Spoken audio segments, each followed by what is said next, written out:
Gharama hizi ambazo zinatajwa kwa mtoto mmoja, kwa namba, kwa tarakimu, unaweza ukaziona ni za kawaida. Lakini kwa Mtanzania wa kawaida mwenye mtoto mwenye tatizo hilo, jambo la aina hii ni kubwa sana. Ni jambo kubwa sana, na liko katika hatua nyingi. Hatua ya kwanza,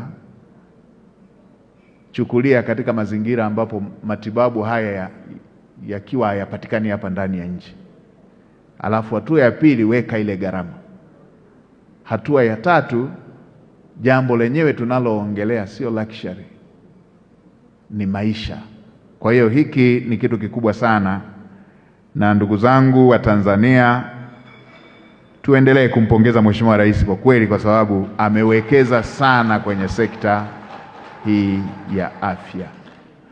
Tungetaka kutaja kila kitu ambacho kimefanyika, hata muda usingetosha, na tungetaka kuianisha vipindi kwa vipindi, ndio mngeweza kuona imehitaji moyo kiasi gani, wa kujitoa kiasi gani katika kusukuma ajenda hiyo ya afya.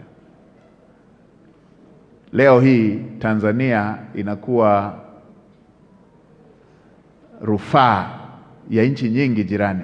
Hii ni hatua kubwa katika historia ya sekta ya afya ya nchi yetu. Inaokoa maisha ya watu, kwa sababu huduma hizi kama tulivyoona kwenye ushuhuda wa wale waliotibiwa, imeokoa maisha ya watu. La pili, imeokoa gharama.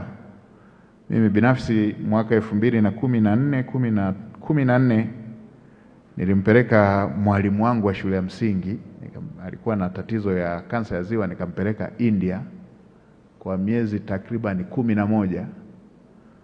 Ilikuwa inahitaji tu moyo kwamba hapa tunapigania maisha. Sasa leo hii watoto hawa wote ambao wanatoa ushuhuda huu wametibiwa hapa ndani ya nchi. Pongezi kwa maono kwake Mheshimiwa Rais, lakini pongezi kwa mafanikio haya ambayo tunaongelea. Kama ambavyo Mheshimiwa Waziri amesema vyema, tunaongelea maisha ya watu waliookolewa.